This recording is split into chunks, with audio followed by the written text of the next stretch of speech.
Hi நண்பர்களே, வாங்க நம்ம இது வந்து எங்கள் அம்மா வீடு. எங்கள் தம்பி பொண்டாட்டி தான் அந்த பட் ரோஸ் செடியை வச்சாங்க. அவங்க இப்போ வந்து கன்சீவாக இருக்கிறதுனால அவங்களால எதுவும் செய்ய முடியல. சரி நம்மளே செய்யலான்றது ரொம்ப நாளாக நிறைய புல் முளைச்சிச்சு அங்கே சுற்றி. அதெல்லாம் எடுத்து விடலான்ட்டு நானே எடுக்கிறதுக்கு ஆரம்பித்தேன். இப்போது அதே தான் எடுத்துங்கிறேன். ரொம்பவே ஃபுல்லாக அதை சுற்றி நிறைய புல் கவருங்கள்லாம் இருந்தது. எடுத்து விட்டேன். அது வந்து எல்லோ கலர் பட் ரோஸ் ரொம்ப அழகாக வருது. பார்த்தா தெரியும் உங்களுக்கு. ரொம்ப நேரமாக அதெல்லாம் கூட கத்திரி வேறு வச்சுருந்தேன். சரி அதெல்லாம் கட் பண்ணி விடலான்னு. கட் பண்ணி விட்றத விட பிடுங்கினா தான் நல்லாயிருக்கும். மறுபடியும் அதை சுற்றி நிறைய கவருங்களெல்லாம் இருந்தது. அதெல்லாம் எடுத்துட்டேன். அதை சுற்றி எடுத்துட்டு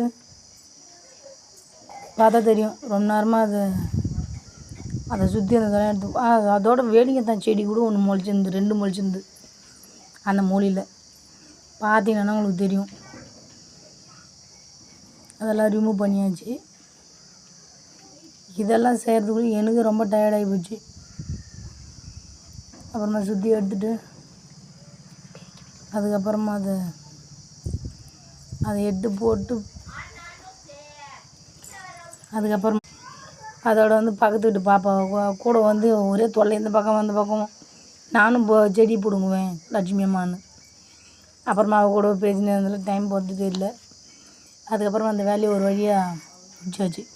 அதை சுற்றி தண்ணியெல்லாம் விட்டு பக்கத்தில் ஒரு கத்தாழை செடியை வச்சுருந்தாங்க. அதுக்கும் கொஞ்சம் தண்ணி விட்டோம். நல்லா இருந்தது. பாய் நண்பர்களே.